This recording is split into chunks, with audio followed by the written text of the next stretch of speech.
Kisah-kisah para nabi di dalam Al-Quranul Karim. Kemarin kita sudah mengkisahkan tentang kisah Isa bin Maryam. Maka urutan selanjutnya kita akan mengkisahkan dua nabi sekaligus, karena sukar untuk dipisahkan. Masalahnya satu cerita. Siapa dia?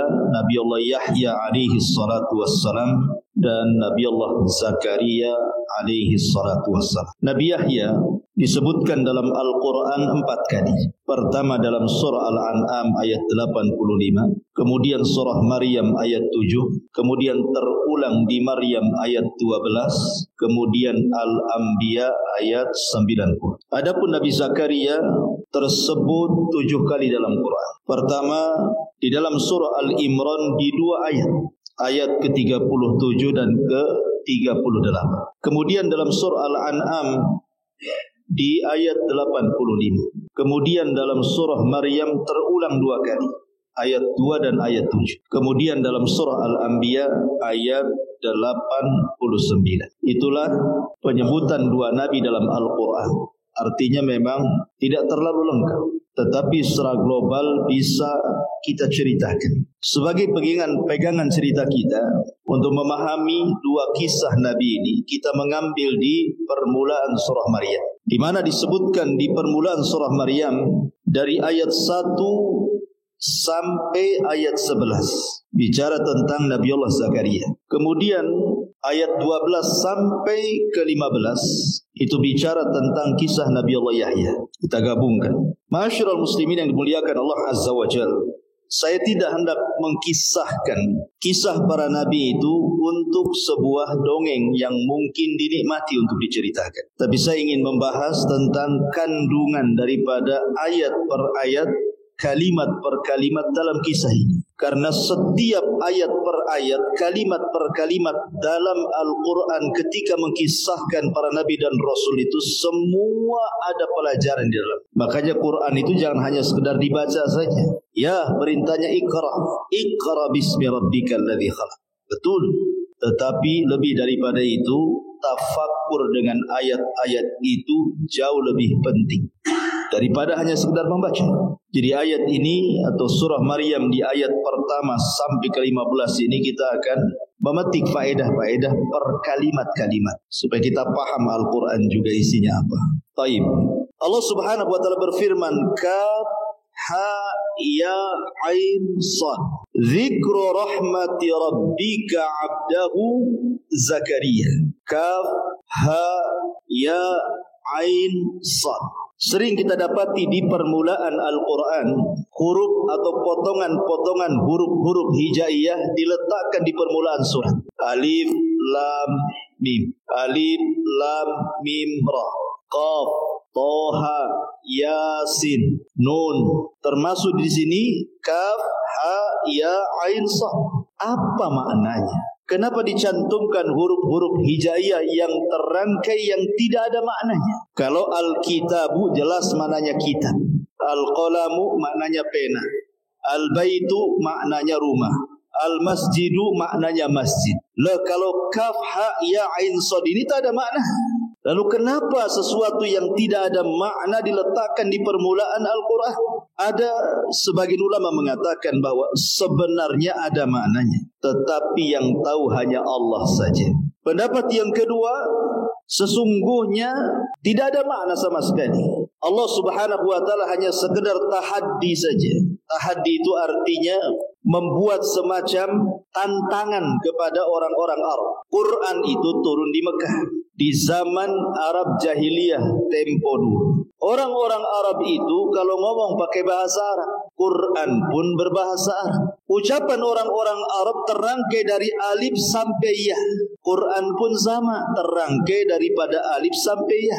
Seolah-olah Allah ingin katakan, kalau kalian tidak yakin dengan Al-Quran, maka rangkailah Al-Quran itu dengan bahasa kalian, dengan alif, dengan lam, dengan mim, dengan ra, dengan kaf, dengan ha, dengan ya, dengan ain, dengan sad, rangkai. Kalau kalian sanggup. Seolah-olah ketika Allah meletakkan huruf-huruf potongan-potongan hijaiyah dalam rangka menantang. Bukankah bahasa Arab terangkai dari alif sampai ya? Quran pun sama.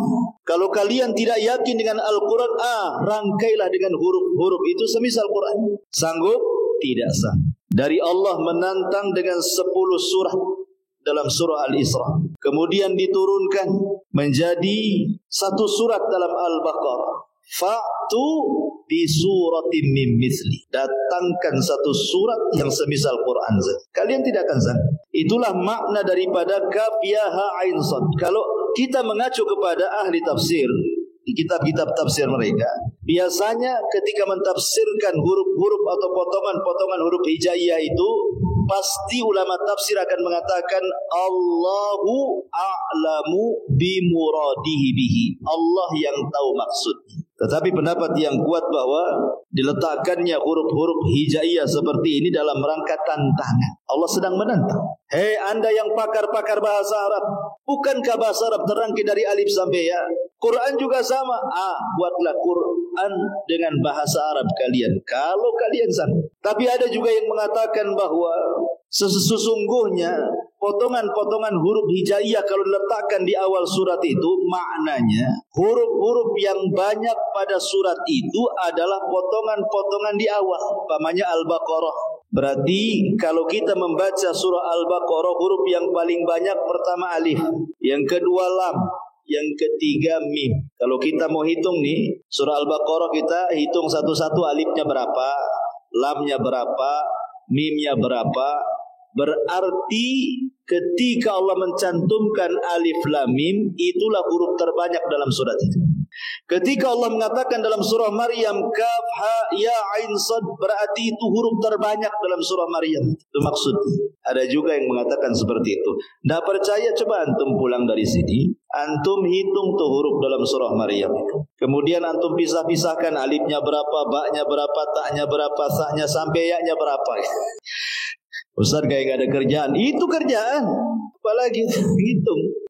Nanti antum akan dapati dalam surah Maryam itu kaf adalah terbanyak tuh hurufnya. Kemudian ha, kemudian ya, kemudian ain, kemudian sad. Dan itu termasuk ijazul Quran.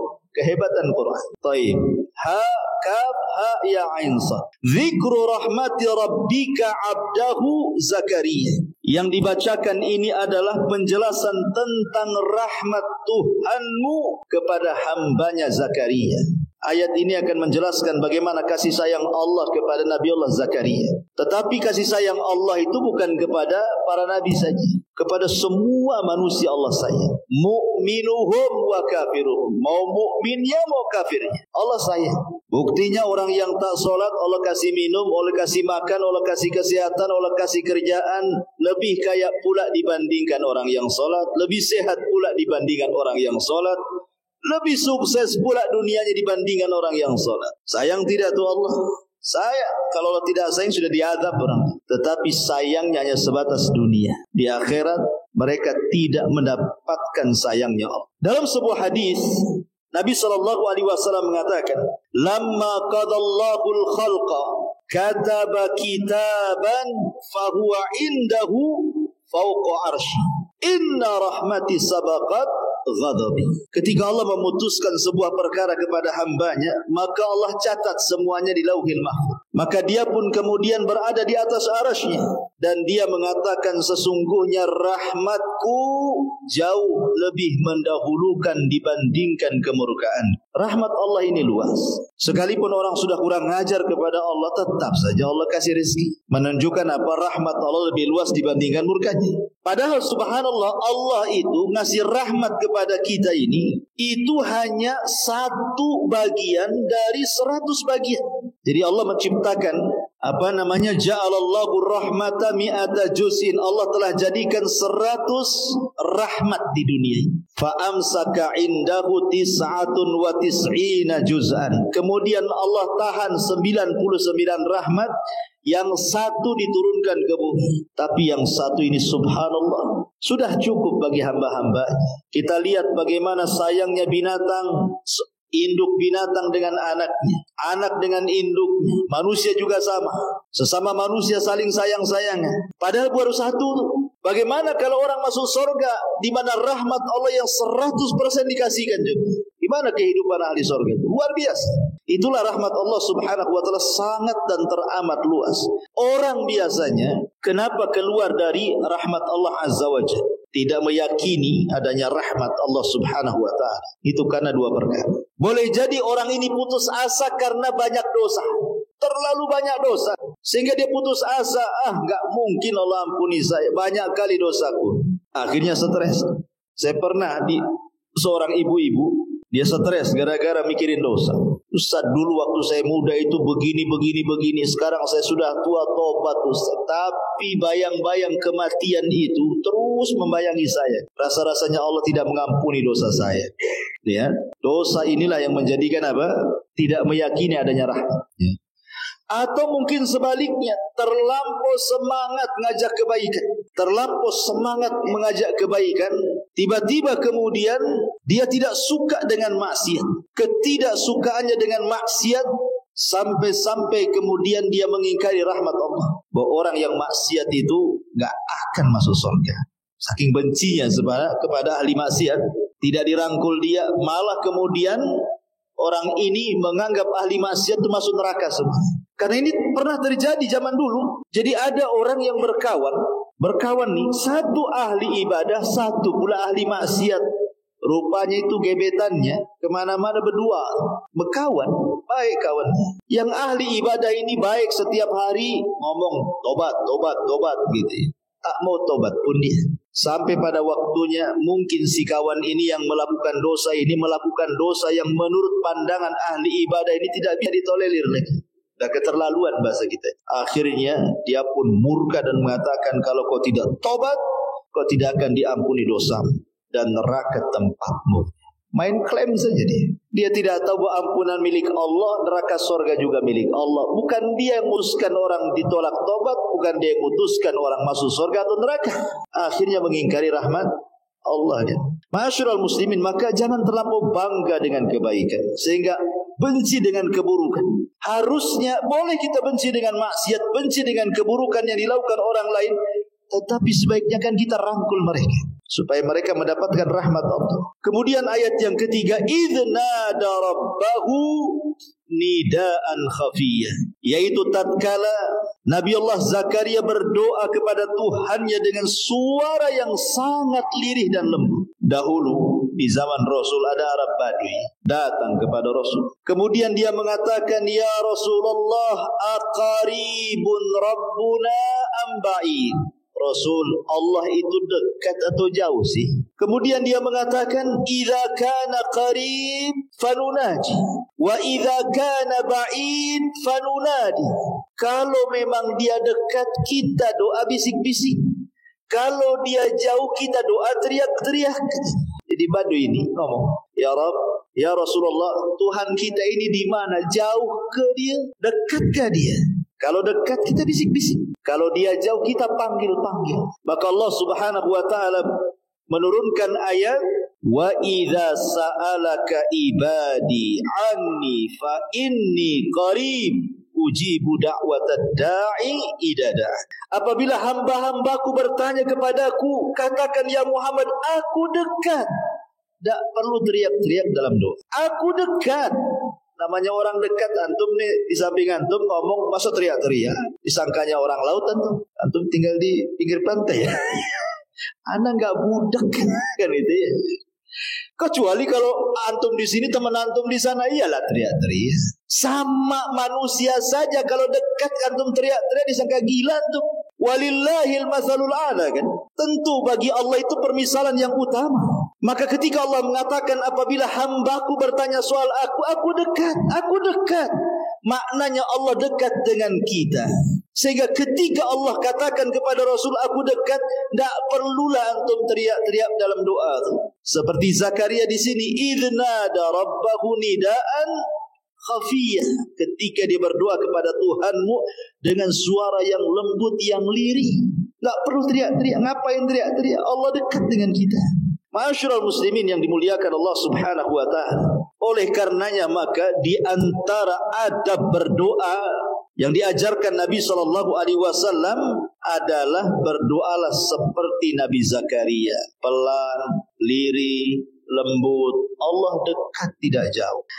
Kemudian ayat yang keempat, qala rabbi inni wahanul azmu minni washta'ala ar-ra'su syaiban wa lam akun bidu'aika rabbi syaqiyya. Zakaria berkata, ya Tuhanku, ya Rabb, sesungguhnya tulangku telah lemah dan kepalaku sudah ditumbuhi uban, dan aku belum pernah kecewa dalam berdoa kepada Engkau ya Rabb. Artinya Nabi Zakaria mengajarkan kepada kita jangan pernah bosan meminta kepada Allah. Jangan pernah bosan. Justru bosan itulah yang menjadikan doa kita ditolak, yang disebut dengan istijal. Ketika dia mengatakan da'autu falam yastajibli. Aku sudah berdoa, kenapa ya Rabb kau tidak kabulkan aku? Justru kalimat itu yang menjadikan doa tidak diterima. Makanya Nabi SAW mengatakan dalam hadis Abi Hurairah radhiyallahu an, yustajabu li ahadikum ma lam ya'jal, akan diijabah setiap doa salah seorang di antara kalian selama tidak tergesa-gesa. Sahabat bertanya, apa yang dimaksud tergesa-gesa itu Rasul? Kata Rasul mengatakan, qad da'autu rabbi falam yastajibli. Aku sudah bosan ngomong ya Allah kabulkan, ya Allah kabulkan, tapi tak dikabul-kabulkan. Itulah istijal. Ucapan itu yang menjadikan doa tak diterima. Doa itu tidak ada ruginya ikhwan. Makanya sering saya katakan, tidak ada yang tahu nilai sebuah doa kecuali para nabi dan orang-orang yang mengikuti para nabi. Antum doa loh, nggak ada ruginya antum berdoa itu. Karena terkadang ikhwan, pengabulan itu tidak mesti cash. Terkadang pengabulan itu dengan cara apa? Dengan cara disimpan oleh Allah, kelak derajat antum diangkat di surga. Atau terkadang yang antum minta lain, yang dikabulkan pula minta lain. Ada seseorang berdoa kepada Allah, mungkin dia tidak punya rumah, ingin punya rumah.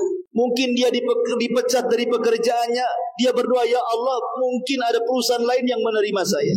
Tiba-tiba tidak dikabul-kabulkan, tetap saja dia nganggur. Rupanya ada yang ngajak, yuk kita kerja. Di mana? Di bangunan. Rupanya dia naik ke atas, jatuh dari ketinggian. Subhanallah, tidak mati, lecet sedikit, sama betadin aja sembuh dia. Secara logika nih, kalau jatuh dari ketinggian harusnya dia mati, minimalnya patah tulang, masuk rumah sakit. Rupanya itu pengabulan doanya. Minta rumah, dikasih diselamatkan dari jatuh dari ketinggian. Sebab kalau seandainya dikabulkan rumahnya, dikabulkan nih oleh Allah, dikasih rumah dia, tiba-tiba dia jatuh saat kerja, patah tulang, ringsek badan, masuk rumah sakit, rumah dijual untuk obat dia. Sembuh tak? Belum tentu sembuh, rumah pula sudah ludes. Kan begitu ya? Jadi terkadang apa yang kita minta lain, yang dikabulkan lain. Begitulah Allah cara pengabulan doa. Lah Nabi Zakaria ini mengajarkan kepada kita, dia mengatakan dengan cara seperti anak meminta kepada orang tua, seperti apalah. Coba kalau anak antum meminta mainan sama antum, kadang ada anak itu yang guling-guling, kalau tidak dituruti bisa nangis sepanjang malam. Karena anak itu lebih cinta mainan dibandingkan antum. Nggak apa-apa lah, ibunya di dapur tak nampak. Jangan main tak nampak, kalau mainan tak nampak ngamuk. Artinya bahwa mengeluhlah kepada Allah. Yang buat masalah itu Allah, yang menghilangkan masalah juga Allah. Jangan pula kalau ada masalah ngeluhnya di mana? Di Facebook. Aku lagi galau. Itu apa? Aku lagi galau. Emangnya kemudian Facebook hilangkan galau gitu? Tidak juga. Aku lagi banyak masalah. Tidak perlu ditulis di status lo, tidak ada perlunya. Karena yang namanya Facebook, Instagram tidak akan mengangkat kesulitan kita. Harusnya ketika ada masalah pertama kali itu angkat kedua tangan, ya Rabb. Harusnya begitu. Dia yang menurunkan masalah, dia yang akan menghilangkan masalah. Lihat Nabi Zakaria mengajarkan doa itu seperti itu. Ma'asyiral muslimin yang dimuliakan Allah Subhanahu wa taala. Di sini Nabi Zakaria mengatakan, Ya Tuhanku, sesungguhnya tulangku telah lemah. Maknanya Zakaria sudah tua. Kemudian kepalaku telah ditumbuhi uban.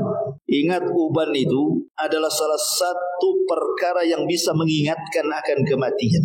Uban itu perkara yang bisa mengingatkan kepada kematian. Makanya ada seorang nabi, ketika dia mau meninggal, dia meminta kepada Allah untuk dikirimkan alamatnya supaya tahu dia sudah dekat ajal. Setelah itu datang malakul maut dan mengatakan telah tiba wafatmu. Dia mengatakan, bukankah aku sudah meminta kepada Allah agar dikirimkan tanda-tandanya? Kata malakul maut, sudah, kau yang minta 2, aku kasih kau 3.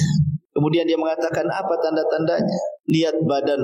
Dulu punggungmu bisa tegak, sekarang sudah membungkuk. Dulu kepalamu hitam, sekarang sudah berubah. Dulu kau kuat, sekarang kau lemah. Itulah tanda-tandanya. Tetapi sekali lagi, ini kan tanda-tanda umum, bukan tanda seorang nabi mau mati kayak gitu kan. Semua orang pun kayak gitu. Ya. Tetapi ini pun tidak bisa dibawa kepada itlak dan mengitlakkan bahwa kalau ada 3 tanda ini maka mati sejengkal lagi. Nggak bisa juga. Ya. Karena belum tentu juga orang tua itu lebih dulu mati dibandingkan anak muda. Banyak kakek yang usianya lebih lama dibandingkan cucunya, karena cucunya main trek-trekan di jalan, tabrak dia. Ya. Jadi, tetapi maksudnya di sini, umumnya orang kalau sudah tua berarti mendekati. Kalau dia usianya 62, 63, artinya ke 70 sudah dekat tuh. Walaupun ada yang lebih daripada itu, saya belum pernah ada orang yang punya umur itu 200 tahun. Nah, kalau 120 tahun adalah. Tapi itu kan 1-2. Itu saja sudah tidak bisa bangun. Jalan pun susah, makan pun disuapi, dan nyusahin orang. Masyaallah muslimin yang dimuliakan Allah Azza wa Jalla. Makanya kalau antum punya uban jangan dicabut. Kata Nabi sallallahu alaihi wasallam, la tantafu syaibah fa innahu nurun yaumal qiyamah. Wa man syaba syaibatan fil Islam kanat lahu bi kulli syaibatin hasanah wa rafa biha darajat. Jangan kalian cabut tuh bulu-bulu uban kalian, kata Rasul. Karena uban itulah yang akan menjadi cahaya bagi kalian pada hari kiamat. Uban di kepala itu akan jadi cahaya pada hari kiamat, kata Rasul. Maka barang siapa yang dia beruban, maka setiap satu uban 1 kebaikan, dan Allah angkat 1 derajat padanya. Itu 1 uban. Kalau 2 uban 2 kebaikan, 3 uban 3 kebaikan. Kalau uban semua kan ada ya, kayak pengacara kondang uban semua. Ya, tapi bukan disemir putih. Ya, kalau disemir putih, belilah cat putih, tumpahkan di kepala. Maksudnya tumbuh dengan sendirinya, karena biasanya tumbuh uban itu biasanya usianya sudah 40 tahun ke atas. Diingatkan loh, kamu sudah 40 tahun, bukan karena penyakit. Ya, kita bicara umum lah. Biasanya usia kalau sudah 40 tahun ke atas sudah 1 nampak, 2 nampak. Ya, kadang-kadang bukan hanya di kepala tuh bulu uban tuh, bulu hidung pun ada uban kadang-kadang. Artinya kalau ngaca kan diingatkan juga kita. Ya, jadi ingat bahwa orang kalau sudah beruban, ambillah pelajaran dari uban itu. Ya.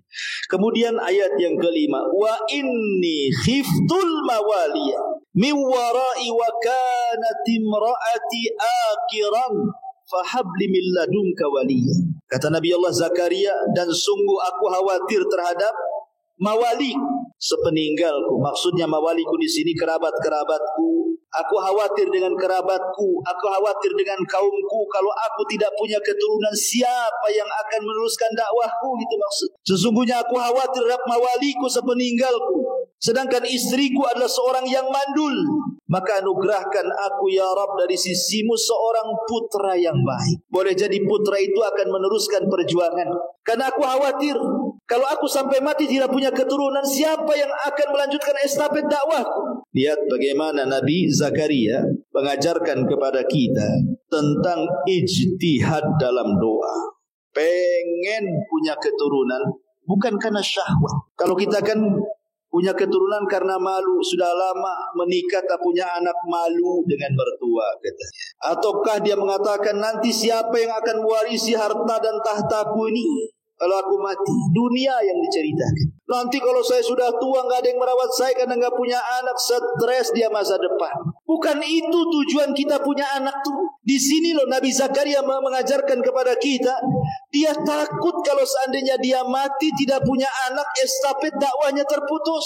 Jadi yang ditanamkan kepada kita, kalau kita punya anak itu, bagaimana anak ini menjadi anak yang soleh dan soleha. Kalau kita mati, ada yang mendoakan. Idza mata ibnu Adam in qata'a amaluhu illa min salasin sadaqatin jariyah aw ilmin yuntafa'u bihi aw waladin salihin yad'ulahu. Kalau anak Adam meninggal, terputus semuanya kecuali 3 perkara: sedekah yang mengalir, ilmu yang manfaat, dan anak yang soleh yang mendoakan. Jadi kita minta anak itu. Makanya kenapa doa para nabi, Rabbi habli minas salihin, ya Rabb, anugerahkan anakku yang soleh. Karena yang soleh inilah yang bisa membahagiakan orang tua. Yang toleh inilah yang tolah-toleh orang tuanya. Kan itu yang gak bahagia. Ma'asyiral muslimin yang dimuliakan Allah. Makanya di ayat ke-6-nya dengan tegas kemudian Allah katakan, yarithuni wa yarithu min ali Ya'quba waj'alhu rabbi radiyah.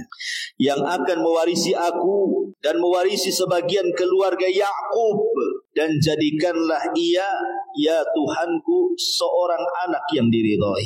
Ketika dia mengatakan bahwa yang akan mewarisi aku dan mewarisi sebagian keluarga Ya'qub, dari sini menunjukkan bahwa Nabi Zakaria itu masih nabi-nabi Bani Israel. Karena dia mengatakan mewarisi sebagian keluarga Ya'qub. Ya'qub itu Israel.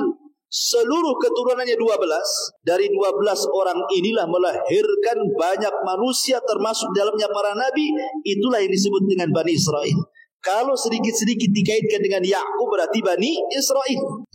Jadi Zakaria itu adalah nasabnya sampai kepada Bani Israel. Ada yang mengatakan Zakaria ibnu Dan, ibnu Muslim, ibnu Saduq, sampai kepada Sulaiman ibn Dawud. Jadi dia turunan Nabi Sulaiman ibnu Dawud alaihi salatu wassalam, sampai nasabnya kemana? Ke Yahuda. Yahuda ini siapa? Putra Ya'qub. Dia sampai nasabnya ke Nabi Ya'qub. Ya, makanya Nabi Zakaria ini termasuk nabi-nabi Bani Israel. Kemudian ayat yang ketujuhnya, setelah kemudian Nabi Zakaria terus berdoa, tidak henti-hentinya beribadah dan berdoa, maka datanglah kabar gembira kepada siapa? Nabi Zakaria. Ya Zakaria, inna nubashiruka bi gulamin ismuhu Yahya lam yaj'al lahu min qablu samiyya. Hei Zakaria, sesungguhnya kami memberi kabar gembira kepadamu akan memperoleh seorang anak yang bernama Yahya. Sebelumnya kami belum pernah menciptakan orang yang namanya serupa dengan dia. Jadi itulah nama yang pertama kali, yang sebelumnya tidak ada nama, Nabi Yahya. Dulu nggak ada nama Yahya itu. Barulah Nabi Zakaria memberi anaknya Yahya. Oh, kalau sekarang banyaklah Pak Yahya. Di mana rumahnya Pak Yahya? Sebelah sana. Yahya yang mana? Ada yang hitam, ada yang putih. Kan itu ya. Yahya terlalu banyak. Kalau dulu nggak ada nama Yahya, baru Nabi Yahya inilah yang diberi nama oleh Zakaria. Setelah itu banyaklah nama Yahya. Ya, di Tiban Kampung juga ada Pak Yahya. Dulu saya punya kawan orang Telkom, Pak Yahya juga namanya. Banyak, terlalu banyak. Ma'asyiral muslimin yang dimuliakan Allah Azza wa Jalla. Lihat bagaimana di sini Allah mengatakan, ya Zakaria inna nubashiruka. Wahai Zakaria, aku kasih kabar gembira kepada. Menunjukkan apa? Bahwa anak itu nikmat dari Allah. Karena bahasanya Allah kasih kabar gembira. Berarti anak itu yang menggembirakan orang tua. Makanya kenapa Allah Subhanahu wa taala menyebutkan dalam surah Al-Kahfi ayat 46, al-mal wal banun zinatul hayatid dunya. Harta dan anak-anak itu perhiasan bagi kehidupan dunia. Betapa banyak orang tua, terutama kita lah bapak-bapak ya kan, punya anak kecil lucu-lucu itu di rumah. Antum sudah lelah kerja dari pagi sampai malam. Pulang, istri antum walaupun sudah dandan tak ditengoknya. Anak antum pula mana si anu. Apalagi belum tidur, digendong, hilang semua lelah capek. Begitulah anak kadang-kadang jadi obat. Tak perlu antum minum jamu supaya hilang capek-capek. Tengok anak saja senang, hilang capek. Karena apa? Itu nikmat kan? Nikmat dari Allah. Nikmat dari Allah. Karena anak kecil yang lucu itu tidak akan membuat dongkol suaminya. Beda dengan istri antum. Udah lelah kerja pulang, istri senyum pun tidak. Baju yang dipakai malam itu pula baju yang dipakai untuk masak pagi hari. So, mandi pun tidak. Belum lagi ngomelnya. Enggak. Kalau anak-anak kan tidak. Ya lucu ya lucu. Marahnya anak-anak pun lucu. Apalagi lucunya istri. Lucunya ada. Ketika marah dongkolnya ada. Baru masuk rumah keluar lagi gitu. Ini apa-apaan ini. Makanya anak itu dijadikan oleh Allah obat bagi orang tuanya. Nikmat ikhwan. Nikmat yang luar biasa. Zuyyinal nasi hubbus syahwati minan nisa'i wal banin. Karena memang cinta kepada anak itu bagian dari syahwat kita. Senang nengok anak itu, senang gitu. Itu nikmat pemberian dari Allah Subhanahu wa taala. Makanya musibah terbesar dalam kehidupan ini. Orang tua meninggal musibah. Pasangan meninggal musibah. Tapi anak meninggal jauh lebih berat lagi musibah. Makanya Nabi SAW sampai nangis ketika meninggal Ibrahim. Sampai Abdurrahman ibn Auf mengatakan, "Ya Rasulullah, ma yubki, kenapa anda menangis?" Kata Nabi SAW, "Ya Abdurrahman, innal aina la tadma, wa innal qalba la tahzan, wa inna bifiraqika ya Ibrahim la mahzunun, wa ma naqulu illa ma yarda rabbuna." Abdurrahman, namanya mata itu ya bisalah meneteskan air mata. Namanya hati bisa sedih. Perpisahanku dengan Ibrahim menyesakkan dada bagiku. Tapi aku tidak pernah mengucapkan sesuatu kecuali yang Allah ridha. Itu tabiat. Orang nangis itu manusiawi. Yang tidak boleh itu niyaha. Jerit-jerit, guling-guling, motong rambut, jambak-jambak gitu ya.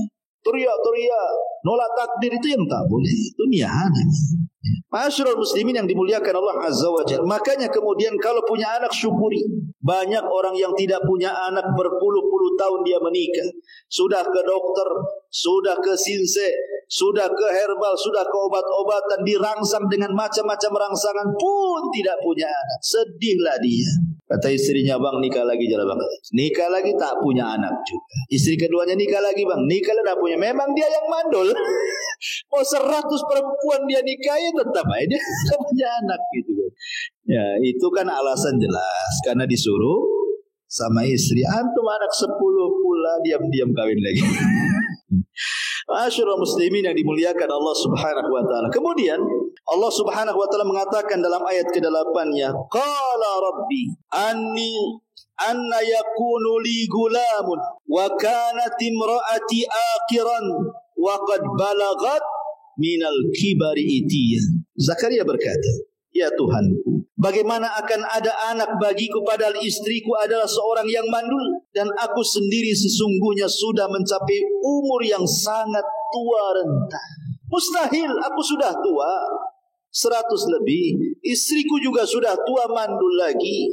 Macam mana kau akan berikan anak kepadaku? Zakaria tidak hendak mengajarkan kepada kita keraguan akan kudrah dan iradah Allah. Tidak. Zakaria tidak ragu. Cuman kan dia semacam kayaknya enggak yakin, enggak, mustahil aku sudah tua ini mandul kok punya anak itu gimana ceritanya. Tapi Allah Subhanahu wa taala kemudian mengatakan, "Qala kadzalika qala rabbuk wa 'alayya hayyin wa qad khalaqtuka min qablu wa lam taku syai'a." Tuhan berfirman, demikianlah Tuhan. Jadi Allah Subhanahu wa taala mengatakan, Tuhan berfirman, demikianlah hal itu adalah mudah bagiku, kata Allah. Dan sesungguhnya telah aku ciptakan kamu sebelum itu, padahal kamu di waktu itu belum ada sama sekali. Seolah-olah ingin mengatakan, kau jangan berpikir bahwa aku tidak sanggup memberikan anak kepadamu. Loh, dulu semasa engkau tidak ada, siapa yang menciptakan kamu? Kan aku juga, apalagi menciptakan anakmu. Bukankah Allah mengatakan, hal ata 'alal insan hinu minad dahri lam yakun syai'a mazkur. Bukankah pernah datang kepada manusia waktu di masa yang ketika itu belum merupakan sesuatu yang dapat disebut. Belum ada si anu, tiba-tiba Allah ciptakan si anu ini. Ya. Dari sini ada pelajaran besar, ikhwan. Jangan pernah menganggap sesuatu yang mustahil bagi kita tidak mungkin bagi Allah. bahkan kita katakan sesuatu yang mustahil dalam otak kita, mungkin semuanya bagi Allah Subhanahu wa taala. Innallaha ala kulli syai'in qadir. Allah itu segala sesuatu Maha mampu. Apa yang tidak mampu bagi Allah? Ma'asyiral muslimin yang dimuliakan Allah. Kemudian ayat 10-nya, qala rabbi ij'al li ayah. Kalau begitu ya Rabb, berikan aku tanda. Kalau aku ini punya anak. Qala ayatuka alla tukalliman nas salasata ayyamin sawiyya. Tanda bagimu adalah bahwa kamu tidak dapat bercakap-cakap dengan manusia setelah 3 malam, padahal kamu sehat. Ya, nanti aku akan kasih tanda-tandanya wahai Zakaria. Kalau tiba-tiba kau bisu mendadak, ngomong nggak bisa, hanya bisa dengan isyarat atau tulisan, berarti istrimu lagi hamil. Kalau tiba-tiba kau bisu, nggak bisa apa-apa nggak ngomong, lagi hamil tuh istri. Ustaz, saya lagi sariawan Ustaz. Ya, jadi istri saya hamil nih. Karena istri saya udah sakit-sakit perut, sakit-sakit badan, mau itu tanda-tandanya. Beli tespek besok. Pas di tespek rupanya keluar darah merah, lagi haid rupanya. Subhanallah, kawan. Ya. Jadi ini Allah Subhanahu wa taala yang katakan kepada Nabi Zakaria, nanti ku kirim tanda-tandanya. Kalau kau bisu, kau sudah tak bisa cakap-cakap lagi, mau ngumpul susah mau ngomong. Itulah tanda-tanda istri lagi hamil. Berapa hari ya Allah? 3 hari. Kau bisu 3 hari, kau tak bisa ngomong 3 hari. Kalau 3 hari kau tak bisa ngomong, susah mau ngomong, periksakan istri. Istrimu sedang hamil. Fa kharaja ala qaumihi minal mihrab fa auha ilaihim an sabbihu bukratan wa asiyya. Maka ia keluar dari mihrabnya menuju kaumnya. Lalu ia memberi isyarat kepada mereka, hendaklah kalian bertasbih di waktu pagi dan petang. Bahagia Zakaria meminta kepada murid-muridnya Bani Israel, bertasbihlah kalian, aku sedang bahagia. Ikhwan, Nabi Zakaria alaihi salatu wassalam, kenapa dia ketika meminta anak makin semangat itu? Sebenarnya ada kisah lain, tapi ayat selanjutnya ketika kita bicara tentang kisah Nabi Isa kemarin kan, Zakaria ini kan mengasuh Maryam Azra. Kemudian Maryam ini anak kecil yang dididik oleh para nabi, para ulama dan ahli ibadah yang ada di Baitul Maqdis. Diletakkanlah di sebuah mihrab. Mihrab itu bukan kayak gini ya, ini mihrab juga. Maksudnya mihrab ini kalau ini sebuah ruangan, kemudian di situ ada ranjang bertingkat, ya kan?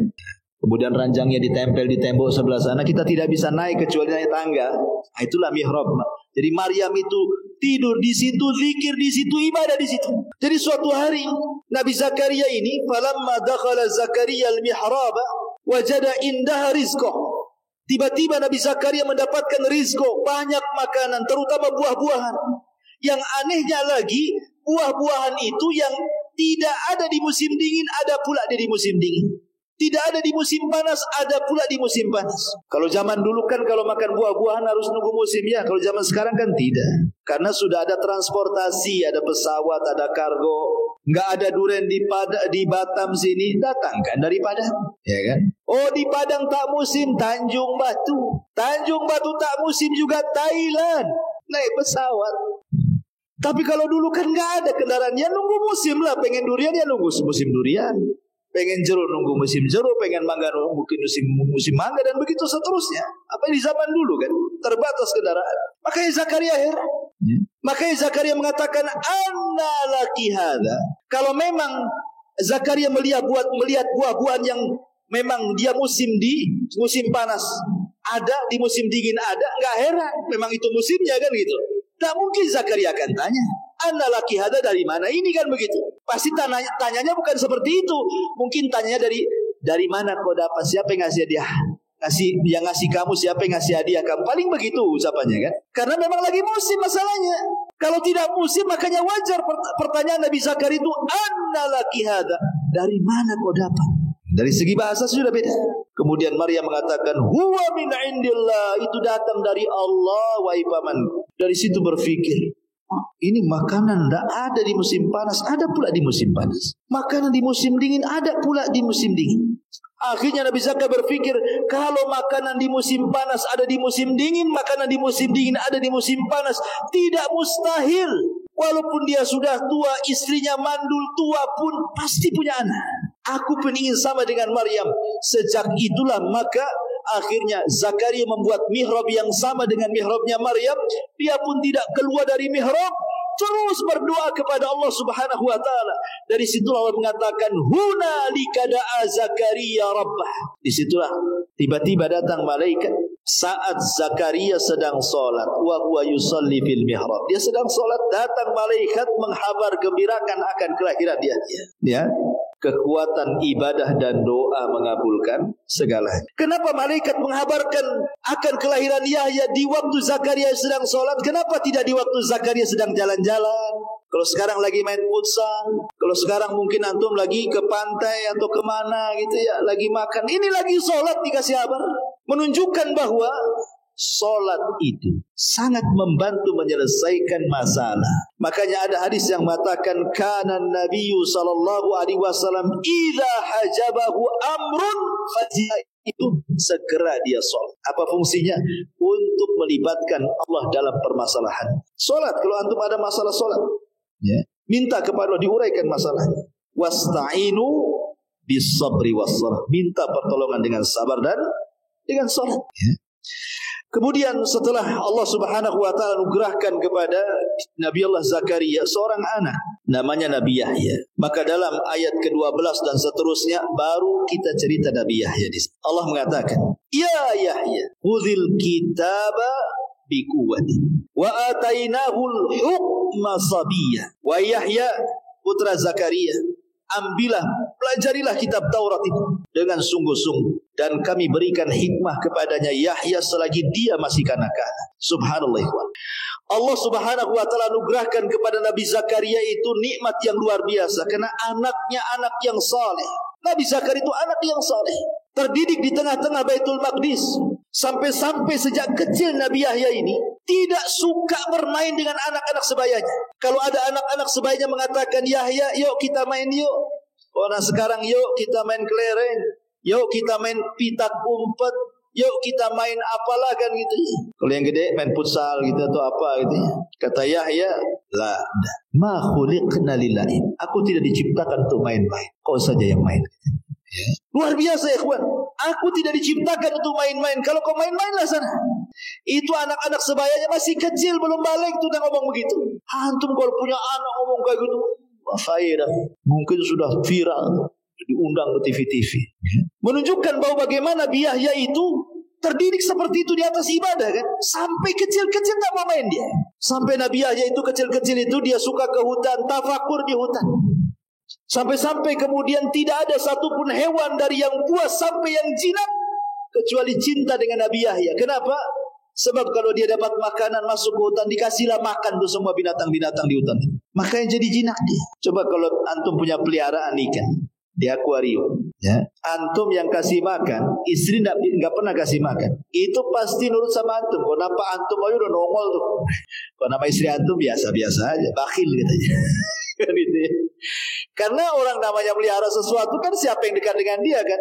Ya. Seperti mamanya antum tengok ada kucing depan rumah, kasih aja makanan tiap hari. Besok dia undang satu kampung kucing itu datang ke sini. Nggak perlu beli kucing kan. Karena biasanya binatang itu jinak kepada yang ngasih makan kan. Makanya kemudian binatang-binatang di hutan semua jinak sama Nabi Yahya. Subhanallah. Makanya dia tidak pernah bergaul di hutan saja. Kalau main ke hutan, tafakur dalam hutan. Kadang balik lagi ke Baitul Maqdis beribadah. Ma'asyiral muslimin yang dimuliakan Allah Azza wa Jalla. Nah di sini Allah mengatakan, ya Yahya, wahai Yahya, ambillah pelajari kitab Taurat itu dengan sungguh-sungguh. Subhanallah, Nabi Yahya ini dia kecil-kecil sudah hafal Taurat dan tahu isi daripada Taurat. Mungkin kalau zaman sekarang ini belum balik sudah hafal Quran, tafsir-tafsirnya Ibnu Katsir itu di kepalanya. Bayangkan. Orang coba anak belum balik hafal Quran. Sudah hafal Quran bisa pulang ngaji tafsir di luar teks. Apa enggak ajaib ikhwan? Itulah Nabi Yahya, Taurat di kepalanya, paham dengan Taurat. Anak kecil loh, bayangkan. Makanya Allah mengatakan apa? Wa atainahul hukma sabiyya. Kami berikan hikmah kepada Yahya selagi dia masih kanak-kanak lagi. Ya. Makanya Allah Subhanahu wa taala di permulaan mengatakan, ya Yahya khudil kitab. Wa Yahya, ambil pelajari kitab Taurat dengan sungguh-sungguh. Dari sini menunjukkan bahwa kunci sukses itu adalah sungguh-sungguh. Kalau anak-anak antum yang di pesantren, yang di pondok itu. Kasih semangat. Ceritakan Nabi Yahya ini. Bagaimana Nabi Yahya sungguh-sungguh beribadah kepada Allah mempelajari Taurat. Akhirnya satu-satunya anak di zaman itu yang hafal Taurat dan paham dengan Taurat. Orang dewasa saja belum tentu. Karena memang mengemban agama ini bukan perkara ringan, ikhwan. Mengemban agama ini berat. Sampai-sampai Allah mengatakan, Inna aradnal amanata ala samawati wal ardi fa'abaina wal jibal fa'abaina an yahmilnaha wa ashfaqna minha wa hamalaha al-insan innahu kana zaluman jahula. Kami tawarkan amanah, kata Allah, ke gunung, ke langit, ke bumi, semuanya nolak. Manusia pula mau mengambilnya. Makanya manusia zaluman jahula, sudah zalim jahil pula. Jadi amanah mengemban Al-Quran, amanah mengemban dakwah ini berat. Gunung saja tidak sanggup, langit saja tidak sanggup, bumi yang kita pijak tidak sanggup, tapi manusia sanggup. Maknanya karena manusia punya kesungguhan. Jangan lagi cerita agama, ya. Antum kalau punya kesungguhan yang luar biasa, punya keberanian gitu ya, tidak pengecut, bisalah antum raih. Contoh para pembisnis, antum punya modal, punya skill, tak punya keberanian, nggak akanlah jadi bisnis tuh, ya kan? Sungguh-sungguh. Kemudian Allah sebutkan beberapa sifat Nabi Yahya yang luar biasa ini. Wa hananan min ladunna wa zakatan wa kana taqiyya. Dan kami jadikan Nabi Yahya itu salah satu sifatnya adalah hananan. Anaknya penuh rasa kasih sayang kepada sesama ataupun kepada orang tua. Kalimat hanan, ikhwan, saya jelaskan sedikit. Kalimat hanan dalam bahasa Arab itu adalah ibarat daripada kasih sayang ibu kepada anak. Ya. Tidak ada seorang ibu yang mencelakakan anaknya. Tidak ada cerita. Sak marah-marahnya ibu kepada anak itu karena kasihan dengan anak. Karena cintanya seorang ibu kepada anak itu sepanjang masa. Tidak akan terhenti. Itu kalimat hanan dalam Al-Quran. Lah kenapa Nabi Yahya disifati dengan hanan? Seolah-olah Allah ingin mengatakan kelembutan hati Yahya selembut seorang ibu sayang dengan anaknya. Begitulah kelembutan Nabi Yahya kepada sesamanya, apalagi kepada orang tuanya. Sangat-sangat berbuat baik kepada orang tuanya. Kenapa demikian? Karena Zakaria sudah tua, kemudian juga ibunya sudah tua, maka dia tahu muamalah bagaimana caranya menghormati orang tuanya. Begitulah sifat hanan itu maksudnya. Makanya dalam Islam juga sama kan? Wa qadha rabbuka alla ta'budu illa iyyah wa bil walidaini ihsana. Imma yablughannaka indakal kibara ahaduhuma aw kilahuma fala taqul lahumā uffin wa la tanharhumā wa qul lahumā qawlan karīmā wahfidh lahumā janāha adh-dhulli minar rahmah wa qur rabbirhamhumā kama rabbayani shaghir. Itu dalam Islam diajarkan, ya. Dan Tuhanmu telah memerintahkan agar kamu jangan menyembah kecuali kepada Dia, dan hendaklah berbuat baik kepada kedua ibu bapa kalian. Jika salah seorang di antara bapak ibu kalian sudah tua atau salah satu dari keduanya, maka jangan ucapkan kalimat ah saja, tidak boleh, apalagi sampai membentaknya. Katakan kepada keduanya kalimat yang baik. Rendahkan diri, jangan menyombongkan terhadap keduanya dengan penuh kasih sayang, ya. Dan ucapkanlah, wahai Tuhanku, sayangilah kedua orang tuaku sebagaimana dia dulu pernah menyayangi aku dan merawat aku sedari kecil. Ma'asyiral muslimin yang dimuliakan, itulah sifat siapa? Nabi Yahya, hanan. Sangat lembut hatinya, cinta betul sama orang tuanya karena tahu orang tuanya sudah tua. Makanya kalau antum punya orang tua yang sudah tua, sayangi mereka. Kemudian bukan hanya hanan, wa zakatan, bersih hatinya. Tidak ada keinginan berbuat dosa. Karena biasanya orang berbuat dosa itu berawal dari hati itu. Keinginan untuk melakukan, keinginan untuk memandang, keinginan untuk mendengar, keinginan untuk melangkah. Jadilah dia ahli maksiat. Nabi Yahya berusaha membersihkan hati. Subhanallah. Sampai-sampai dalam sebuah hadis, walaupun hadis ini ada yang mengatakan tidak sahih gitu, pada hari kiamat semua orang akan membawa tanda bahwa dia melakukan dosa kecuali Nabi Yahya. Semua orang akan membawa tanda bahwa dia pernah melakukan dosa pada hari kiamat di hadapan Allah, kecuali Nabi Yahya tidak ada tandanya, karena dia tidak pernah berbuat dosa. Hatinya jernih, bersih, dari kecil memang dia orang baik.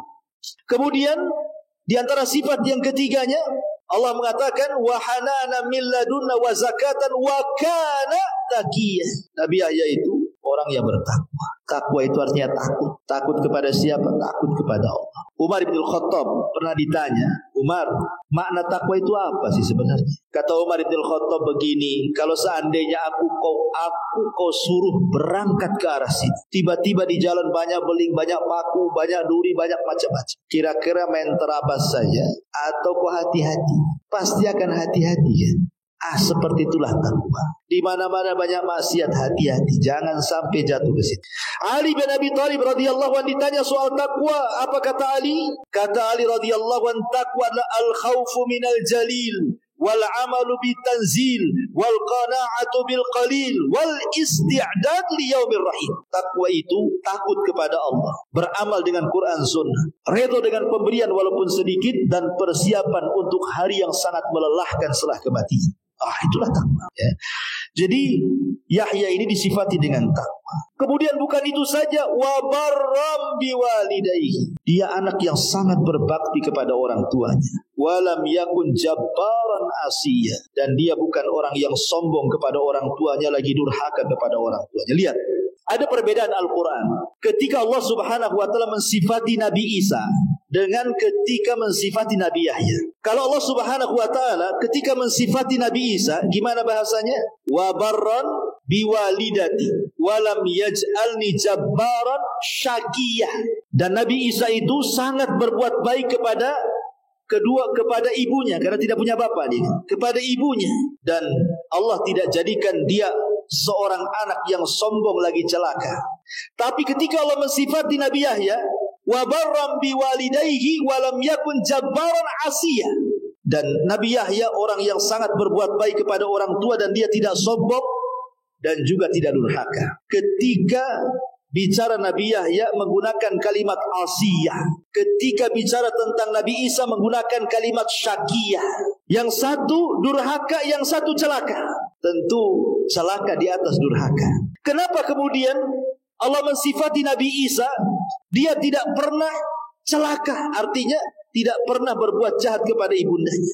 Ketika menyebutkan Nabi Yahya, Allah katakan Isya, dia tidak pernah durhaka. Artinya tingkatan syaqiyah lebih tinggi dibandingkan tingkatan asiyah. Jawabannya, karena Nabi Isa itu tidak punya orang tua kecuali satu, ibunya saja. Kalau seandainya Isa sampai menyakiti ibunya, itu kedurhakaan yang luar biasa. Tetapi Nabi Yahya ini masih dua orang tuanya, ya kan? Masih ada Zakaria, masih ada ibundanya.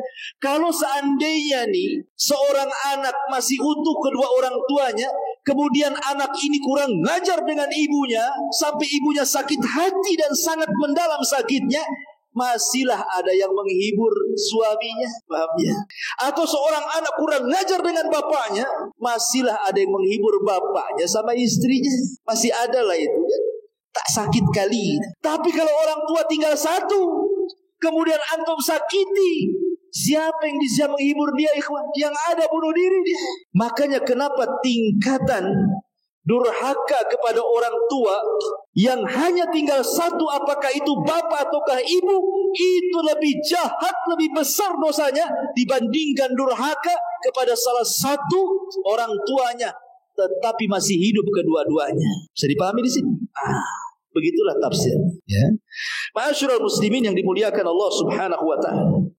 Kemudian Allah Subhanahu wa taala katakan di ayat selanjutnya, "Wa salamun alaihi yauma wulida wa yauma yamutu wa yauma yub'atsu hayya." Dan kesejahteraan bagi Yahya pada hari dilahirkan, pada hari diwafatkan, dan pada hari dibangkitkan kelak di hadapan Allah. Ibnu Katsir menukilkan dua perkataan ulama besar, Sufyan Ats-Tsauri dan Sufyan ibn Uyainah. Apa kata Sufyan Ats-Tsauri? Kata Sufyan Ats-Tsauri rahimahullah tadi, dia mengatakan, demi Allah, tidak ada sesuatu yang menakutkan kecuali di tiga tempat. Perkataan yang sama juga dikatakan oleh Sufyan ibn Uyainah. Dia mengatakan, auhash ma yakunul insan fi hadhil ahwal. Sesuatu yang paling menakutkan bagi manusia itu ketika dia dihadapkan dengan tiga perkara. Kematian satu, kelahiran, kematian, dan kebangkitan. Manusia ini kalau dia selamat, saat dilahirkan, kemudian dia selamat saat diwafatkan, kemudian dia selamat saat dibangkitkan masuk surga dia. Ya. 3 perkara ini kita berdoa. Sebab satu saja lepas dari 3 perkara ini, orang akan celaka. Ya. Saat dilahirkan, rupanya yang besarkan bapaknya kafir, jadi dia kafir. Ya kan? Saat dilahirkan bapaknya majusi, anaknya dididik jadi majusi. Ya. Kemudian saat wafat, dia su'ul khatimah, tidak bisa mengucapkan la ilaha illallah, mati dalam kondisi su'ul khatimah. Saat dibangkitkan dosa banyak, apa yang mau dihadapkan, dihisabkan di hadapan Allah. Makanya beruntunglah Nabi Yahya, diselamatkan saat dilahirkan, diselamatkan saat diwafatkan, diselamatkan pula saat dibangkitkan. Harusnya kita juga sama meminta kepada Allah Azza wa Jalla 3 perkara ini. Ma'asyiral muslimin yang dimuliakan Allah Subhanahu wa taala. Tadi saya sudah singgung Nabi Yahya, sampai di sinilah ayat surah Maryam bicara tentang 2 nabi. Sedikit saya jelaskan siapa Nabi Yahya ini. Nabi Yahya ikhwatu fiddin, hidup di tengah-tengah Bani Israel, hidup di tengah-tengah Baitul Maqdis, dididik para ulama ahli ibadah dan para nabi. Nabi Zakaria ayahnya nabi, sehingga dia menjadi sosok manusia yang soleh. Begitu pentingnya seseorang hidup itu di lingkungan baik. Ya, kalau orang hidup di lingkungan baik, jadi baik dia. Akhirnya kemudian besar menjadi seorang nabi yang sangat dicintai manusia. Nabi Yahya itu subhanallah sangat dicintai manusia. Beda dengan Zakaria. Zakaria agak keras sedikit. Tapi kalau Nabi Yahya ini lembut cara dakwanya. Bani Israel suka dengan Nabi Yahya. Bukan masyarakat biasa, raja-rajanya, hakim yang memimpin Palestina itu suka dengan Nabi Yahya. Terkadang ada masalah datang ke Nabi Yahya minta fatwa. Karena dia orator, orang yang lembut, baik dan luar biasa. Allah mengatakan dalam ayat tentang sifat Nabi Yahya itu ada kalimat hasuran wa nabiyan minas salihin. Dia hasur. Hasur itu dia tidak menempatkan wanita dalam hatinya. Enggak ada kata wanita dalam hatinya. Dia tidak suka dengan wanita. Karena bagi dia wanita itu yang bisa mendatangkan syahwat, akhirnya mengganggu antara dia dengan Allah. Betul-betul menjauh dari wanita. Ya. Tidak mau dia. Pada Nabi Yahya itu disifati orangnya ganteng, lembut ngomongnya, halus ucapannya, orangnya perawakannya luar biasa. Tetapi dia tidak mau mendekat perempuan. Karena bagi dia, ya tentu ini kan syariat zaman itu ya. Jangan ditiru. Karena ada di zaman Rasul yang mengatakan, demi Allah saya tidak akan menikah dan saya akan habiskan kehidupanku untuk ibadah. Rasul berkhutbah dan mengatakan, siapa yang ngomong tadi? Akulah orang yang lebih takwa dan orang yang lebih takut kepada Allah. Tetapi saya juga menikah, kata Rasul. Man raghiba an sunnati falaysa minni. Siapa yang membenci sunnahku bukan golonganku kan. Ini tentu bicara syariat Nabi Isa. Nabi Yahya alaihi salatu wassalam. Tapi dalam kenyataannya juga para ulama juga banyak yang tidak menikah kan. Imam Nawawi, Ibnu Taimiyah dan banyak para ulama yang menghabiskan usianya untuk belajar, akhirnya tidak menikah sampai meninggal kan. Jadi Nabi Yahya itu sama sekali tidak ada ruang dalam hatinya namanya perempuan itu. Kalau kita kan sebanyak-banyaknya ruang itu bagi perempuan. Bukan satu perempuan saja, 100 perempuan ada dalam hati kita. Ya. Setiap nengok YouTube, baru lewat saja di situ di TikTok gitu kan, ada perempuan joget, langsung dipencet. Terlalu banyak ruang untuk perempuan gitu. Nabi Yahya, apa itu perempuan? Jadi betul-betul fokus ibadah gitu ya. Ma'asyiral muslimin yang dimuliakan Allah Azza wa Jalla, ada sebuah wasiat yang diwasiatkan Nabi Yahya kepada Bani Israel dalam sebuah hadis yang sahih yang dikeluarkan Al-Imam Ahmad dan juga Tirmidzi. Suatu ketika Nabi Yahya dan Isa ini berjumpa. Itu kan satu zaman, namanya Ibnu Khalah, ya, masih kerabat, anak bibi. Jadi suatu ketika Isa mengingatkan, Nabi Yahya, kau belum sudahkah kau sampaikan 5 perkara yang dari Allah kepada umat? Kata Nabi Yahya, belum. Jangan kau tunda-tunda. Aku yang menyampaikan atau engkau yang menyampaikan? Kata Isa.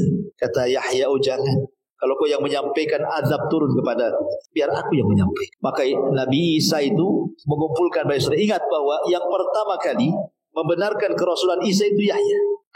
Jadi Nabi Isa itu mengumpulkan Bani Israel, kemudian berceramah di hadapan Bani Israel. Apa ceramahnya? Innallaha amarani bi khamsi kalimatin an a'mal bihin wa amurakum an ta'maluhunna bihin. An ta'malu bihin. Allah telah perintahkan kepadaku, kata Yahya, dengan 5 perkara Aku harus mengamalkannya.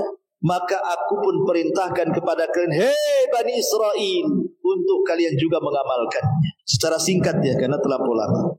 Yang pertama, awwaluhunna an ta'budullaha wa la tusyriku bi syai'an.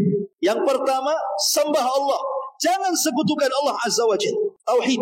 Yang kedua, wa innallaha amurakum bisalah. Setelah tauhid, salat kalian. Yang ketiga, wa amurakum bisyam. Setelah tauhid, salat, puasa kalian.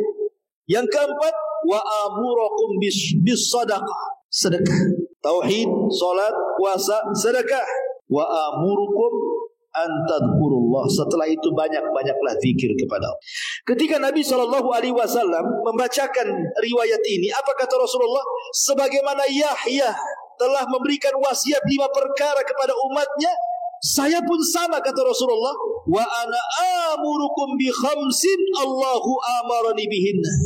Aku pun sama diperintahkan 5 perkara yang akan aku perintahkan 5 perkara juga kepada kalian. Yang pertama, as-sam'u, dengar kepada pemerintah, jangan memberontak. Ini sifat khawarij. Kemudian setelah mendengar, at-ta'ah, taat selama perintahnya tidak maksiat. Kemudian yang ketiga, jihad, baik dengan jiwa, harta, waktu, dan daya upaya. Yang keempat, wal hijrah, kemudian hijrah dari yang baik ke yang buruk, dari negara kafir ke negara Islam, dari sifat-sifat buruk menjadi sifat-sifat baik, yang ahli maksiat jadi taat. Hijrah itu mana yang? Dan yang terakhir, al-jamaah, ya, jangan berai, bergabunglah dengan jamaah kaum muslimin, taati pemerintah kalian, ya. Kata Nabi SAW, inilah 5 perkara. Aku pun perintahkan kalian 5 perkara sebagaimana Yahya memerintahkan 5 perkara. Nabi Yahya, ikhwan, dijelaskan tentu dalam kisah Israiliyat, ya, dalam hadis memang tidak dicantumkan. Namanya kisah Israiliyat tinggal sebagai pelezat saja, pelezat cerita. Kita tidak bisa mendustakan, ya tidak bisa membenarkan secara mutlak. Jadi Nabi Yahya ini jangan disinggung soal neraka surga, nangis dia. Makanya terkadang Nabi Zakaria kalau berkhutbah, tengok ada anaknya enggak? Ada anaknya. Kalau ada anaknya enggak akan disinggung ke surga. Ceramahnya yang lain, ya. Kalau tidak ada anaknya, baru kemudian cerita tentang azab neraka, nikmat surga. Suatu ketika Nabi Zakaria nengok-nengok, nampak tak ada anaknya. Padahal ada, tak nampak saja. Ceritalah surga neraka. Akhirnya Nabi Yahya pun menangis. Setelah kejadian itu hilang 3 hari. Masih anak-anak. Dicari ke timur, ke barat, ke selatan, tak ketemu sudah 3 hari. Gimana orang tua kehilangan anak? Rupanya Zakaria tahu kebiasaan dia suka ke hutan. Dicari dia ke hutan. Rupanya sedang gali kuburan. Dan Nabi Zakaria mengatakan, nak, kemana kau cari 3 hari kau menghilang? Lagi apa kamu kau, untuk kuburan siapa kau gali ini? Kata Yahya, ini untukku ya Abi. Bukankah kau yang ngomong antara sorga dan neraka itu ada tangisan? Siapa yang menangis maka dia masuk sorga. Maka aku terus menangis sepanjang masa, karena aku takut dengan kematian dan aku takut masuk neraka. Dalam Islam pun sama kan? La yalijin nar ainun bakat min khasyatillah. Tidak akan disentuh api neraka mata yang berlinang air mata karena takut kepada Allah Subhanahu wa taala. Itulah Nabi Yahya, ikhwan. Tapi sayang, di akhir hayatnya Nabi Yahya ini yang tragis. Ini sebagai terakhir kita tutup kematiannya. Jadi Nabi Yahya alaihi salatu wasallam, ada 2 riwayat yang dijelaskan oleh sebagian ulama sejarah tentang kematian Nabi Yahya. Nabi Yahya alaihi salam itu fatwanya kan sangat didengar Bani Israel. Pemerintahan Palestina dikuasai Yahudi kala itu. Ada seorang raja sebelumnya namanya Herodus. Kemudian setelah Herodus meninggal, diganti oleh Herodia. Satu Herodus, satu Herodia. Herodus inilah yang kemudian bermimpi akan lahir seorang bayi yang akan menumbangkan kekuasaannya. Rupanya bayi itu maksudnya Nabi Isa ibnu Maryam. Makanya karena ibunya takut Isa akan dibunuh, dilarikan ke Mesir. Setelah meninggal Herodus, barulah kemudian ibunda Maryam balik lagi ke Palestina. Kemudian pemerintahnya ganti oleh Herodia. Jadi kisah terbunuhnya atau pembunuhan kepada Nabi Yahya ini memang ada khilaf ulama. Apakah Nabi Yahya itu mati dibunuh atau mati biasa layaknya orang mati? Ya, memang tidak tercantumkan dalam Quran atau Sunnah kan. Tetapi ada riwayat-riwayat Israiliyat dari ahli kitab bahwa jadi ada seorang raja namanya Herodia. Herodia ini kepincut dengan anak bibinya. Mungkin bahasa kita sepupu. Syariat dulu sepupu itu mahram, tidak boleh nikahi. Kalau syarat sekarang kan boleh sepupu nikah dengan sepupu boleh. Kalau syarat Islam itu tidak ada masalah kan itu. Bukan mahram kalau sepupu. Kecuali ponakan tidak boleh. Tapi di zaman itu kan syariatnya berbeda. Nggak boleh nikah dengan sepupu, anak bibi. Si Raja Herodia ini sangat kepincut dengan kecantikan anak bibinya. Dan bibinya ini manusia yang paling jahat di dunia. Dia tidak suka dengan Nabi Yahya. Tidak suka. Bagaimana caranya untuk balas dendam kepada Yahya? Apa masalahnya? Dia tidak suka dengan Nabi Yahya. Jadi ketika kemudian Herodia ini suka dengan anaknya, dimanfaatkan orang tuanya. Bagaimana caranya supaya raja ini makin cinta? Akhirnya dibuatlah raja ini mabok. Dikasihkan khamr, suruh minum. Diminum sama Raja Herodia ini. Mabok lah. Coba jantung ini, mabok. Akhirnya kemudian kata ibunya, nah, dandan kau yang menon, dandan yang cantik. Lewat ke depan raja. Lewat dia pun dengan raja. Namanya orang mabok. Tiba-tiba datang di hadapannya orang yang dicintainya. Makin kuadrat tuh cintanya. Orang mabok. Langsung kemudian ditangkap dan mengatakan, ayo kau harus nikah dengan saya. Kau harus nikah dengan saya, katanya. Anak gadis ini sudah diracuni oleh ibunya. Nanti kalau sang raja maksa-maksa mau nikah, kasih maharnya. Apa? Kepala Yahya. Akhirnya kemudian anak gadis ini mengatakan, boleh kau nikahi aku, tapi minta kepala Yahya. Kaget raja, mabok-mabok kaget. Janganlah kepala Yahya. Kalau minta duit ku kasih, minta mobil ku belikan, minta tanah hektar-hektar belakang rumah. Apa? Jangan ya, dunia sajalah. Mau apa? Mau jamrud, mau emas, mau kuning emasnya, emas putih, segala emas, emas Jawa, apa? Jangan yang lain aja lah.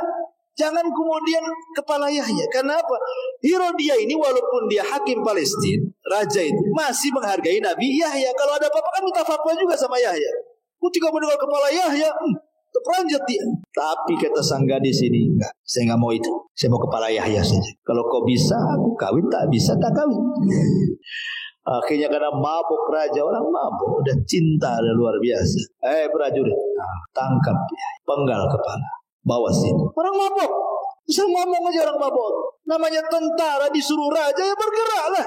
Bergerak tentara ini menuju Baitul Maqdis. Nabi Yahya ini sedang sholat di mihrabnya, ditangkap.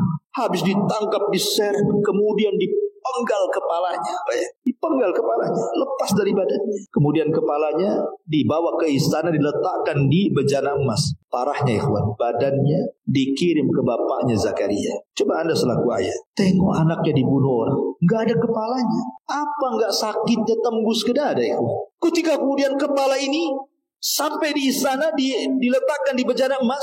Ini wanita jahat ini yang mengajarkan anaknya untuk minta mahar itu, ketawa dia, bahagia, kakak mungkin itu ya, bukan kakak ya, kakak orang ketawa kan. Akhirnya kemudian ketika dia tertawa terbahak-bahak saking bahagianya, tiba-tiba istana gempa. Al jaza min jinsil amali. Ya, jangan ngira ya, annallaha ghafilan amma ya'malu zalim. Allah itu lalai dari orang yang zalim. Nah, Allah enggak lalai. Ada balasan dari sebuah amal. Tiba-tiba kemudian gempa istana, retak pula tu tanah, terbelah menjadi dua. Ini orang jahat wanita aja terperosok ke dalam itu. Ke dalam tanah terperosok. Awalnya selutut naik, sepusar naik, sedada tinggal seleher. Maka orang-orang mengatakan selamatkan yang ada pada dia. Akhirnya untuk menyelamatkan gimana? Daripada nggak dapat badannya, ya kepalanya lah. Tebas juga kepalanya. Sama-sama kan? Dia ambil kepala orang, sekarang kepala dia kena tebas. Ya, ini satu riwayat. Riwayat yang lain mengatakan, jadi raja sebelumnya namanya Herodus. Ini kan cerita Herodia. Jadi sebelum Herodia ada namanya Raja Herodus. Herodus ini berzina dengan seorang wanita pelacur, punya anak, namanya Waladul Baghi, anak hasil zina. Cantik pula anaknya. Anak ini besar cantik. Masalahnya anak ini suka pula dengan Nabi Yahya. Karena tampannya, kecerdasannya, lembutnya, suka pula si gadis ini kepada Yahya. Hari-hari dia menggoda Yahya, Yahya tak akan tergoda. Sekali lagi karena tidak ada dalam hatinya apa yang disebut wanita. Enggak tergoda sama sekali. Sakit hatilah si wanita ini. Seandainya posisi Nabi Yahya itu antum, datanglah cewek cantik, anak saudagar kaya, anak nomor 1 Batam lah contoh kan itu. Jangan nomor 1 Kepri apalagi Engkari. Udahlah, anak RT jadilah. cantik, kaya, gak akan antum tolak. Kalau antum tolak, semua dunia akan mengatakan gila lu. Digila-gilain kita. Padahal waras tuh, ya kan? Nabi Yahya tuh dia tak mau, sama sekali ditolak. Dendamlah perempuan anak zina ini. Ngadu sama bapaknya, ngadu sama Nabi, sama Herodes bapaknya, bahwa cintanya ditolak. Dukun harus bertindak nih. Bisa dibiarkan. Akhirnya dendam anaknya pun menjadi dendam bapaknya Herodes. Sebab dendam anaknya ini, maka Herodes mengatakan kepada prajuritnya, karena dia sudah menolak cinta anakku, bantai dia, penggal kepalanya. Itu perintah Herodes. Akhirnya prajurit mencari Yahya, kemudian dipenggal kepala, mati. Ya, subhanallah. Cukup sampai di sini? Tidak. Di sana masih ada Zakaria, Nabi Zakaria, dan di sana ada Nabi Isa bin Maryam. Ketika Nabi Zakaria melihat tubuh anaknya tanpa kepala, ketika Nabi Yahya mengetahui bahwa anak saudaranya mati dalam kondisi seperti itu, tentu Bani Israel marah, ikhwan. Masanya Nabi Yahya banyak, bisa saja kemudian digerakkan oleh Zakaria ataupun oleh Isa, kan begitu. Raja takut. Nih kalau sampai ada provokator nih, habis kita di demo. Kalau begitu, bunuh juga bapaknya. Emang salah apa dibunuh? Buat pasal karet. Apa pasalnya? Dia kan dulu yang ngambil Maryam. Jangan-jangan Maryam punya anak Isa itu dia pula yang menghamili. Tuduh dia yang menghamili Maryam. Dibuat tuduhan kayak gitu. Orang yang tidak bersalah, kalau dipersalahkan kan harus ada pasal, minimal pasal karet jadilah, ya kan? Untuk menjerat dia kan. Kan tidak mungkin main tangkap, main bunuh, dia nabi loh kan. Maka raja ini dengan kecerdasannya gimana cara cari alasan untuk membunuh Zakaria. Zakaria nabi senior di situ, yang menghuni Baitul Maqdis, mengganti keluarga Imran. Orang hebat, orang banyak penggemarnya kan itu. Nggak sembarang. Sehingga yang pertama kali dilumpuhkan namanya. Itu namanya pembunuhan karakter. Karakternya dibunuh. Oh, rupanya dia menzinai Maryam, punya Isa pula kan. Makanya Yahudi sampai sekarang masih menganggap Maryam itu berzina dan Isa itu anak zina. Akhirnya kemudian mereka pun mengepung Zakaria. Zakaria lari ke hutan. Di antara mukjizat Zakaria itu bisa membelah pohon. Dia masuk ke pohon itu, setelah belah nanti rapat lagi pohon itu. Jadi ketika kemudian di tengah hutan ada pohon memanggil-manggil, ya Zakaria, kemari, pilihlah aku sebagai tempat persembunyian. Akhirnya Zakaria pun karena melihat pohon besar, kemudian terbelah dua, masuk Zakaria di situ. Subhanallah, memang sudah takdir dari Allah. Ada iblis menjelma manusia, mengikuti Zakaria kemana. Rupanya iblis tahu pula Zakaria berada di pohon itu. Qadarullah juga bajunya nyempil keluar sedikit ketika pohon itu rapat. Bisa jadikan bukti buat Zakaria di situ, karena bajunya keluar sedikit. Semua tentara Herodes ini disuruh mencari Zakaria ke hutan-hutan, nggak ketemu. Gimana sembunyinya di dalam pohon? Kalau di atas pohon masih nampak, di balik pohon masih nampak bayangannya. Di dalam pohon cemana nampaknya? Pohon 1000 itu dalam hutan, gimana caranya? Tapi iblis datang kepada pasukan Herodes dan mengatakan, kalau kalian ingin cari Zakaria, aku tahu mana dia. Kemudian diarahkan, di pohon itu. Gak percaya, tuh bajunya nongol. Gergaji dia mati. Akhirnya betul-betul digergaji, mati. Cukup sampai di sini? Tidak, masih ada Isa. Isa masih hidup. Maka Herodes mengatakan, gak bisa. Ini Yahya sudah meninggal, Zakaria sudah meninggal, Isa nanti gak mungkin dia. Bantai juga dia. Subhanallah, ngerinya alhamdulillah. Dikirim pasukan. Isa ketika itu berkumpul dengan Hawariyun, 12 Hawariyun. Jibril datang memberitahu bahwa akan ada orang yang menyerang dan menangkapnya. Maka Isa mengatakan kepada orang 12 ini, mengatakan, siapa yang bisa kuserupakan wajahnya dengan wajahku, maka dia akan menjadi temanku di sorga. Tapi risikonya dia akan ditangkap, dibunuh, disalib. Tidak ada yang mau, kecuali satu orang yang paling muda. Dia mau. Akhirnya sebelum pasukan datang, Isa mengatakan kepada yang 11 orang, pergi kalian sebelum pasukan datang. Ajarkan Injil yang sudah saya ajarkan kepada kalian, sebarkan agama di luar sana. Maka di rumah itu tinggal 2, Isa dan orang yang diserupakan. Ketika itu Isa tidur, kemudian Allah angkat ke langit dan Allah katakan, inni mutawaffika wa rafi'uka ilai. Ku tidurkan kau Isa, ku angkat kau kepada. Maka Isa ditidurkan, diangkat ke langit. Tinggal satu orang yang serupa dengan Isa. Itulah yang ditangkap, itulah yang disalib, itulah yang dibunuh. Makanya Allah mengatakan, wa ma qataluhu wa ma sallabuhu walakin syubbiha lahu. Isa tidak ditangkap, disalib, dibunuh, tidak, tapi dia diserupakan. Jadi yang diangkat ke langit itu Isa, yang dibunuh itu bukan Isa. Isa masih hidup dan akan turun di akhir zaman. Pertanyaannya, kenapa Isa tidak nasibnya sama dengan Yahya, dipenggal kepalanya, tidak pula senasib dengan Zakaria, digergaji dalam pohon di hutan, tapi Isa diselamatkan? Karena tidak mungkin ulul azmi minar rusul mati dibunuh. Siapa ulul azmi? Ibrahim, Nuh, Musa, Isa, Rasulullah. Tidak mungkin 5 nabi mati dibunuh. Ya. Karena Yahya itu nabi, meneruskan syariat sebelumnya. Nabi Musa, Taurat. Sementara Isa ini bukan nabi, rasul. Setiap rasul nabi, tidak setiap nabi rasul. Membawa syariat baru. Kalau sampai dibunuh, syariatnya tidak akan disampaikan, keburu mati. Ya, makanya diangkat ke langit. Itulah bedanya kenapa kok Isa kok tidak dibunuh, dia diangkat ke langit, karena dia seorang rasul membawa syariat baru. Tapi kalau nabi itu membawa syariat lama, kayak Yahya ini masih mengajarkan Taurat. Tapi Isa punya kitab sendiri namanya Injil, yang menjadi pegangan orang-orang Nasrani. Intinya begitulah musibah para nabi, dan begitulah wataknya orang Yahudi. Fariqun kadzabtum wa fariqun taqtulun. Sebagian mereka mendustakan para rasul, sebagian mereka membunuh para rasul. Wallahu a'lam bishawab. Ini yang bisa sampaikan. Subhanaka bihamdika asyhadu an la ilaha illa anta astaghfiruka wa atubu ilaik. Allah taala